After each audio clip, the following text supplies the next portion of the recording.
मैंने यह सोचने की कोशिश की कि ये चंद्रमा का कौन सा पक्ष चल रहा था जिससे पता लगे कि शायद चंद्रमा का उदय होने जा रहा हो। ऑस्ट्रेलिया के उत्तर पूर्व में जहाँ मैं रहता हूँ, रातें अक्सर बहुत शांत और स्वच्छ होती हैं। मैं बाहर की सीढ़ियों से नीचे उतरा और पेंडिनस के वृक्ष के निकट पहुँच गया। साधारण तौर पर रात के इस पहर में हमारे यहाँ इस बेला में मेंढकों और झींगुरों का झमाझम संगीत सुनाई देता रहता है, जिससे रात झगृत सी लगती है। पर अभी फ़िलहाल हर तरफ सन्नाटा छाया हुआ था और मुझे हैरानी हुई कि ऐसा क्यों था। मैं कुछ ही कदम आगे बढ़ा था कि मैंने देखा कि अचानक ही फिलोडेंड्रोन के पौधे का रंग कुछ बदला बदला सा था। घर की दीवारें और पेंडिनस का वृक्ष भी जैसे एक प्रकार के नीलिमा युक्त प्रकाश से नहाए हुए से लग रहे थे, जिससे बगीचे की धरती मेरे पैरों तले हौले हौले थिरक सी रही थी। पेंडिनस के वृक्ष के नीचे भी धरती जैसे कंपन में थी। फिलोडेंड्रोन के फूलों में एक विकृति सी दिखाई दे रही थी और घर की दीवारें ऐसी लग रही थीं जैसे कि हवा में उड़ने वाली कोई चादर हो। मैं मान रहा था कि शायद मैं अस्वस्थ था। मैंने निर्णय लिया कि मुझे वापस घर के अंदर चला जाना चाहिए। तभी उसी पल मैंने खुद को जैसे धरती से कुछ ऊपर उठता हुआ पाया। मैं ऊपर उठता गया, पहले धीमे धीमे फिलोडेंड्रोन फूलों के ऊपर और फिर तेज़ी से और ऊपर, जहाँ पहुंचकर मुझे अपना घर धीमे धीमे छोटा और छोटा दिखता जा रहा था। ये क्या हो रहा है, मैंने घबराते हुए खुद को ऐसा कहते हुए पाया। सब ठीक है मिशेल। मुझे लगने लगा कि मैं कोई सपना देख रहा था। मेरे सामने एक विशाल आकार की मानव आकृति थी जिसने एक चोगा सा पहन रखा था और जिसके सिर पर एक पारदर्शी हेलमेट था। वो मित्र भाव से मुस्कुराकर मुझे देख रही थी। नहीं, तुम सपना नहीं देख रहे हो, उसने मेरी जिज्ञासा को शांत करते हुए कहा। हाँ, मैंने कहा, लेकिन ऐसा अक्सर सपने में ही होता है और बाद में आप अपने को बिस्तर से बाहर गिरा हुआ पाते हैं और आपके माथे पर चोट का निशान होता है, मैंने कहा। तो वो मुस्कुराने लगी। बाद में मैंने आगे कहा, तुम मुझसे फ्रेंच में बात कर रही हो जो मेरी मातृभाषा है, पर हम तो ऑस्ट्रेलिया में हैं। मैं अंग्रेज़ी बोलता हूँ, तुम्हें पता है ना। मैं भी, उसने कहा। ये सपना ही हो सकता है, एक बेवकूफ़ी भरा सपना, क्योंकि यदि ऐसा नहीं होता तो तुम भला यहाँ मेरी जागीर में क्या कर रही हो, मैंने कहा।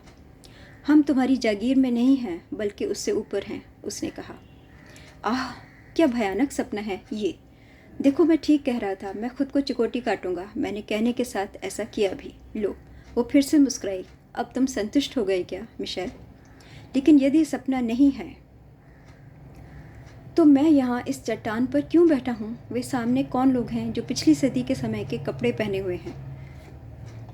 मैं दूधिया प्रकाश में देख रहा था कि कुछ ही दूरी पर कुछ लोग बातचीत कर रहे थे और कुछ लोग इधर उधर घूम फिर रहे थे। और तुम कौन हो? तुम्हारा आकार सामान्य क्यों नहीं है, मैंने कहा। मेरा आकार सामान्य है मिशेल। हमारे ग्रह पर सभी का यही आकार होता है। सब कुछ ठीक है मेरे प्यारे मित्र। मेरा ख्याल है कि मेरा आपको इस प्रकार संबोधित करना आपको बुरा नहीं लग रहा है ना? अगर हम अभी तक अच्छे दोस्त नहीं बने हैं तो भी मेरा विश्वास है कि जल्दी ही हम अच्छे दोस्त बनने जा रहे हैं। वो मेरे सामने खड़ी थी। उसके मुस्कुराते चेहरे पर एक मेधा स्पष्ट झलक रही थी। उसके संपूर्ण अस्तित्व से भलाई जैसे प्रकट हो रही थी। मुझे लग रहा था कि उससे अधिक भले व्यक्ति से मिलना मेरे लिए असंभव था। बेशक, आप मुझे जो चाहें बुला सकती हैं। और आपका क्या नाम है? मेरा नाम ताओ है, लेकिन पहले मैं चाहूँगी कि आप यह अच्छी तरह से जान लें कि ये कोई सपना नहीं है। सच तो यह है कि ये सब बिल्कुल अलग घटना है, कुछ विशेष कारणों से जो आपको आगे चलकर स्पष्ट किए जाएंगे। आपको चुना गया है कि आप इस यात्रा पर चलें जिसे बहुत कम पृथ्वीवासी अब तक संपन्न कर पाए हैं, विशेषकर हाल के समय में। हम लोग, मैं और आप, इस समय एक ऐसे विश्व में हैं जो पृथ्वी के ब्रह्मांड के समानांतर है। आपको इस ब्रह्मांड में प्रवेश कराने के लिए और अपने लिए भी हमने एयरलॉक का प्रयोग किया है। इस क्षण आपके लिए समय ठहर चुका है और आप इस क्षण में वर्षों तक रुके रह सकते हैं और फिर लौट सकते हैं जैसे कि आप यहाँ आए ही ना हों। आपका भौतिक शरीर इससे पूरी तरह अप्रभावित रहेगा। लेकिन ये लोग क्या कर रहे हैं, मैंने कहा। वे सब ऐसे ही हैं जैसे उन्हें होना चाहिए और आप आगे चलकर जानेंगे कि यहाँ पर जनसंख्या बहुत ही थोड़ी है। मृत्यु केवल आत्महत्या या दुर्घटना के द्वारा होती है। यहाँ समय स्थिर है। यहाँ स्त्री और पुरुष हैं और पशु भी, जो 30,000, 50,000 या उससे भी अधिक पृथ्वी के वर्षों की आयु के हैं। लेकिन वे यहाँ किस लिए हैं और किस प्रकार यहाँ पहुँचे? उनका जन्म कहाँ पर हुआ था? मैंने पूछा। उसने उत्तर दिया, पृथ्वी पर। वे सब दुर्घटनावश यहाँ पहुँचे। दुर्घटनावश? आप क्या कह रहे हैं? ये बिल्कुल सामान्य है। आपने बरमूदा ट्रायंगल के विषय में सुना है ना? मैंने हामी भरी। बिल्कुल सही। इस स्थान पर और ऐसे कुछ अन्य स्थानों पर भी यह समानांतर ब्रह्मांड आपके ब्रह्मांड से इस तरह जुड़ जाता है कि उनके बीच एक ऊर्जा का जाल सा बन जाता है। व्यक्ति, पशु या वस्तु में जो भी इस ऊर्जा के जाल के निकट पहुंच जाते हैं, वे सभी इसमें खिंच करके अंदर चले जाते हैं। इस तरह आप समझ सकते हैं कि अनेकों नावों के झुंड कुछ ही क्षणों में इसमें समाहित हो जाते हैं। कभी कभी एक व्यक्ति और अनेक व्यक्ति कई घंटों, दिनों या वर्षों के बाद वापस आपके ब्रह्मांड में पहुंच सकते हैं, पर अधिकतर वे वापस नहीं जा पाते। जब एक व्यक्ति लौट कर जाता है और दूसरों को अपना अनुभव सुनाता या बताता है, तो अधिकतर व्यक्ति उस पर विश्वास ही नहीं कर पाते। लेकिन जब वो अपनी बात की सच्चाई पर टिका रहता है, तो लोग उसे पागल मानने लगते हैं। अधिकतर वह व्यक्ति कुछ भी याद नहीं रख पाता, ये सोचकर कि ऐसा करने पर वो अपने लोगों की दृष्टि में मजाक का पात्र बन सकता है। कभी कभी वह स्वयं ही विस्मृति का शिकार हो जाता है, और यदि उसे कुछ याद रह भी जाए तो भी वह समानांतर ब्रह्मांड की यादों पर कोई प्रकाश नहीं डालना चाहता। एक बार, ताऊ ने आगे कहा, इस तरह का एक प्रकरण उत्तरी अमेरिका में हुआ था, जब भी एक नवयुवक जो अपने घर से सैकड़ों मील दूर स्थित एक कुएं से पानी लेने के लिए जा रहा था, अचानक गायब हो गया। करीब 1 घंटे के बाद उसके परिवार और आसपास के लोग उसकी तलाश में निकले। उस समय लगभग 20 सेंटीमीटर का हिमपात होकर चुका था, इसलिए लोगों को केवल उसके पैरों के निशान मिले, लेकिन खेत के बीचों बीच उसके पैरों के निशान खत्म पाए गए। आसपास कोई पेड़ नहीं थे, कोई चट्टान नहीं थी जिससे चढ़कर वो कहीं कूद सकता हो। कुछ भी अनहोनी के निशान नहीं थे, केवल पैरों के निशान खत्म हो गए थे। कुछ लोगों का विश्वास था कि उसे किसी विमान के द्वारा कहीं ले जाया गया था, लेकिन ऐसा भी संभव नहीं था, जैसे कि आप आगे चलकर जान सकेंगे। वो बेचारा युवक केवल इस समानांतर ब्रह्मांड में खींच लिया गया था। मुझे याद है, मैंने कहा, मैंने इस घटना के विषय में सुना था, लेकिन आप इस घटना के विषय में इतना सब कुछ कैसे कह सकती हैं?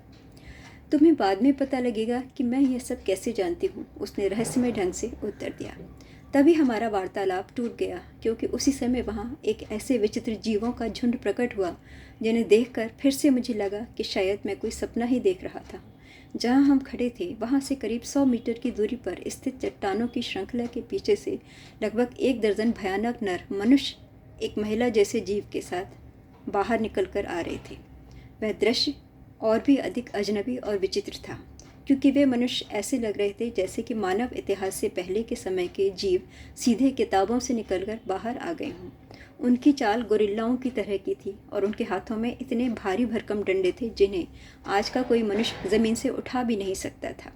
ये भयावह जीव जंगली पशुओं की तरह घुर्राते हुए सीधे हमारी तरफ ही बढ़ रहे थे। मैं वहाँ से भाग जाना चाह रहा था, लेकिन मेरी सहयोगी ने बताया कि हमें डरने की कोई ज़रूरत नहीं थी और मुझे केवल वहाँ स्थिर खड़ा रहना ही पर्याप्त था। उसने अपना हाथ अपनी कमर पर बंधी पेटी के बक्कल पर रखा और इस प्रकार से मुड़ी जिससे लगा कि वह अब स्थिति का सामना करने के लिए तैयार हो चुकी थी। मैंने कुछ हल्की हल्की क्लिक जैसी ध्वनियों को सुना और देखते ही देखते 5 बड़े योद्धा वहां धराशायी हो गए। समूह के बाकी सदस्य चुपचाप रुक गए और मृतकों के लिए विलाप करने लगे। उन्होंने हमें दंडवत प्रणाम किया। मैंने फिर से ताऊ की ओर देखा। वह किसी मूर्ति की तरह खड़ी थी, एक स्तब्ध चेहरे के साथ। उसकी आंखें उन लोगों पर इस तरह से जमी थीं जैसे कि वह उन्हें हिप्नोटाइज कर रही हो। बाद में मुझे पता लगा कि वह समूह की महिला को टेलीपैथी द्वारा आदेश दे रही थी। अचानक वह महिला उठी और मुझे लगा जैसे वह अपनी गुड़गुड़ाती सी आवाज़ में समूह के लोगों को आदेश दे रही थी। वे लोग अब मृतक शवों को वहाँ से हटाने में सहायता करने लगे और उन्हें चट्टानों के पीछे ले गए। वे लोग क्या कर रहे हैं? मैंने पूछा। वे अपने मृतकों को पत्थरों से ढक देंगे, ताऊ ने कहा। क्या आपने उन्हें मार दिया? मुझे मारना पड़ा। क्या मतलब? क्या हमारे लिए सच में खतरा था? बेशक था। ये लोग पता नहीं शायद 10 से 15 हज़ार या उससे भी अधिक सालों से यहाँ रह रहे होंगे। हमारे पास ये सब साबित करने का समय नहीं है और इसके अलावा इसका कोई महत्व भी नहीं है। फिर भी ये सब स्पष्ट करता है कि जिसका जिक्र मैं आपसे कुछ समय पहले कर रही थी, ये लोग इस समानांतर ब्रह्मांड में कभी पहुंच गए होंगे और तब से यहीं थे। ये भयानक है, मैंने कहा। मैं सहमत हूँ, ताओ बोली, पर यह सब तो प्राकृतिक और ब्रह्मांडीय नियम का अंग है। और फिर ये तो खतरनाक भी थे, क्योंकि ये मनुष्य कम और जंगली पशु अधिक थे। हमारे और उनके मध्य वार्तालाप संभव भी नहीं हो सकता, जिस तरह परस्पर उनके अपने बीच और इस समानांतर ब्रह्मांड में रहने वाले दूसरे जीवों के बीच भी उनका वार्तालाप संभव नहीं था। एक तो इस वजह से भी कि वे लोग बातचीत और संप्रेषण करने में सक्षम ही नहीं थे, और दूसरा इसलिए भी कि उन्हें खुद भी यह समझ नहीं आ सकता था जो उनके साथ हुआ। हम लोग वाकई खतरे में थे, और यदि मैं खुलकर कहूँ तो एक तरह से तो मैंने उन पर उपकार ही किया कि उन्हें मुक्त कर दिया। मुक्त कर दिया? मैंने पूछा।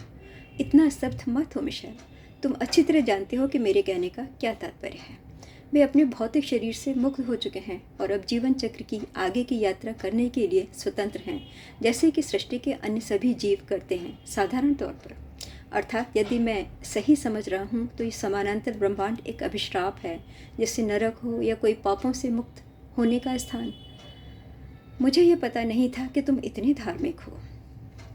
मैंने केवल इसलिए ये तुलना की कि आप समझ सकें कि मैं इससे क्या समझ पा रहा हूँ, मैंने उत्तर दिया। मुझे हैरानी थी कि वो कैसे ये जान सकी कि मैं वास्तव में धार्मिक था या नहीं। मैं जानती हूँ मिशेल, मैं तो केवल तुम्हें चिढ़ा रही थी। तुम ठीक कह रहे थे कि ये एक पाप मोचनशाला की तरह है, पर यह केवल एक दुर्घटनावश होता है। सच तो यह है कि यह स्थिति केवल प्रकृति में घटती रहने वाली अनेक दुर्घटनाओं में से एक है। किसी एल्बिनो का होना एक दुर्घटना है। 3 पत्ती की घास में 4 पत्ते होना भी एक प्राकृतिक दुर्घटना कहा जा सकता है। तुम्हारे शरीर में अपेंडिक्स का होना भी एक दुर्घटना ही है। आपके डॉक्टरों को हैरानी होगी कि आपके शरीर में इसका क्या काम है। इसका उत्तर है, कोई प्रयोजन नहीं है इसका। सामान्यतः प्रकृति में जो कुछ भी है उसका कोई कारण, उद्देश्य या भूमिका अवश्य है। इसलिए मैं अपेंडिक्स को प्राकृतिक दुर्घटना की श्रेणी में रखती हूँ। इस ब्रह्मांड में रहने वाले जीव किसी शारीरिक या नैतिक कष्ट से नहीं गुजरते। उदाहरण के लिए, यदि मैं तुम्हें मारूं तो तुम्हें कोई दर्द नहीं होगा, लेकिन अगर मेरे प्रहार बहुत तेज़ हुए तो भी तुम बिना दर्द के उस मार से मर सकते हो। ये समझना शायद मुश्किल लगे, पर ये ऐसा ही है। यहाँ रहने वाले लोगों को, जैसा मैंने आपसे कहा, इस बात का कोई अनुमान नहीं होगा, और एक तरह से ये अच्छा ही है। नहीं तो वो आत्महत्या करने के लिए आतुर हो सकते हैं, जो यहाँ भी कोई समाधान नहीं है। वे क्या खाते हैं? वे कुछ नहीं खाते और ना ही कुछ पीते हैं, क्योंकि उन्हें इसकी आवश्यकता ही नहीं महसूस होती। यहाँ पर याद रखना कि समय स्थिर है। जो मर चुके हैं वे भी सड़ते नहीं हैं। ये तो और भी बड़ी बात है। कुल मिलाकर देखें तो ये बहुत बड़ी सेवा और उपकार ही होगा कि कोई व्यक्ति इन लोगों को मृत्यु के पास पहुंचा दे। मैंने कहा, आपने बहुत महत्वपूर्ण बात कही। अभी ये 2 खास समाधानों में से एक प्रभावी समाधान होगा। दूसरा क्या होगा? उन्हें वहीं भेज देना जहाँ से वे आए थे, पर उससे बहुत सी नई समस्याएं हो सकती हैं, क्योंकि हम ऊर्जा जाल का प्रयोग करने में समर्थ नहीं हैं। अतः हम बहुत से लोगों को आपके ब्रह्मांड में वापस भेज सकते हैं और इस ब्रह्मांड से मुक्त कर सकते हैं। पर मैं अच्छी तरह से जानती हूँ कि इनमें से अधिकतर लोगों को वहाँ पहुँचने पर कितनी तरह की समस्याओं का सामना करना पड़ेगा। जैसा कि मैंने आपसे पहले भी कहा, यहाँ ऐसे कई जीव हैं जो हज़ारों सालों से यहाँ रह रहे हैं। सोचो, अगर वे सब फिर से अपने को वहीं पाएँ जहाँ वे हज़ारों साल पहले थे, तो उन्हें कैसा लगेगा? वे पागल हो सकते हैं। हर हाल में कुछ भी नहीं किया जा सकता। मेरी स्वीकारोक्ति पर वह सौम्यता से मुस्कुराने लगी। तुम निश्चित रूप से कर्मठ व्यक्ति हो, जिसकी हमें ज़रूरत है मिशेल, लेकिन जल्दबाजी में किसी निर्णय पर पहुंचना ठीक नहीं है। अभी आपको बहुत कुछ देखना बाकी है। उसने अपना हाथ मेरे कंधे पर रखा और आगे की तरफ थोड़ा सा झुकी। हालांकि उस समय मुझे ठीक से अनुमान नहीं लग सका, पर ताऊ की लंबाई 290 सेंटीमीटर थी, जो कि एक साधारण मनुष्य की तुलना में बहुत अधिक थी। मैं खुद अपनी आंखों से देख रही हूँ कि आपको चुनकर हमने सही काम किया है। आपका मस्तिष्क काफ़ी तेज़ है, लेकिन मैं फ़िलहाल अभी आपको सब कुछ खुलकर नहीं बता सकती, 2 कारणों से। कौन से? पहला ये कि अभी यह काफ़ी जल्दी होगा। मेरा मतलब है कि आगे बढ़ने से पहले आपको सही दिशा निर्देशन दिया जाना है। मैं समझता हूँ। और दूसरा कारण ये है कि वे लोग हमारी प्रतीक्षा कर रहे हैं। हमें चलना चाहिए अब। हल्के से स्पर्श करके उसने मुझे घुमाकर मोड़ दिया। मैंने उसके इशारे का अनुसरण किया और हैरानी से आंखें फाड़कर देखने लगा। हमसे 100 मीटर की दूरी पर एक बहुत बड़ा गोला था, जिसमें से नीले रंग का प्रकाश निकलकर चारों ओर फैल रहा था। बाद में मुझे पता लगा कि यह नीला आभा मंडल 70 मीटर के व्यास का था। प्रकाश स्थिर नहीं था, बल्कि रह रहकर चमक रहा था, बिल्कुल वैसे ही जैसे कि तेज़ गर्मी की ऋतु में चमकते सूर्य के प्रकाश में दूर से देखने पर रेत में रह रहकर चमक दिखाई देती है। ये विशाल प्रभामंडल सतह से करीब 10 मीटर ऊपर था। न वहाँ खिड़कियाँ थीं, ना कोई रोशनदान, ना कोई सीढ़ी, पर वह इतनी सफाई से स्थित था जैसे कि कोई अंडे का कवच हो। ताऊ ने मुझे इशारे से कहा कि मैं उस यंत्र की तरफ उसके पीछे पीछे चलूं। मुझे वो पल बहुत अच्छी तरह से याद है। उस थोड़े से समय के लिए जो हमें उस अद्भुत यंत्र तक पहुंचने के लिए लगा, मैं इतना अधिक उत्सुक और उत्तेजित था कि मैं अपने विचारों पर नियंत्रण खो बैठा। मेरे मस्तिष्क में जैसे निरंतर अनंत छवियों का प्रवाह हो रहा था, जैसे कि किसी फिल्म को फास्ट फॉरवर्ड मोड में देखते समय होता है। मैंने कभी अपने को अपना यह अनुभव अपने परिवार के साथ बतियाते हुए देखा, फिर उन समाचार पत्रों के लेखों को देखा जो इस प्रकार के विषयों यानी यूएफओ के बारे में मैंने पढ़े थे। मुझे याद है कि अपने परिवार को याद करते ही, जिन्हें मैं बेहद प्यार करता था, उदासी का एक भाव मेरे अंदर भर गया। मैंने अपने आप को एक पिंजड़े में फंसा हुआ पाया और मुझे लगने लगा कि शायद अब कभी भी मैं अपने परिवार से नहीं मिल पाऊंगा। तुम्हें ज़रा सी भी डरने की ज़रूरत नहीं है मिशेल, ताऊ के शब्द मैंने सुने। मुझ पर विश्वास रखो, बहुत जल्दी ही तुम अपने परिवार से फिर मिल सकोगे और तुम्हारा स्वास्थ्य भी अच्छा रहेगा। मुझे लगा कि मेरा मुंह हैरानी से खुला का खुला रह गया, जिससे ताऊ को खुलकर लगातार हंसने का अवसर मिल गया। उसकी हंसी इतनी अद्भुत थी कि शायद ही पृथ्वी पर कोई ऐसे हंसता हो। ये दूसरा मौका था जब उसने मेरे अनकहे विचारों को पढ़ लिया था। पहली बार जब उसने ऐसा किया तो मैंने समझा था कि यह मात्र एक संयोग होगा, पर इस बार मुझे ज़रा भी संशय नहीं था।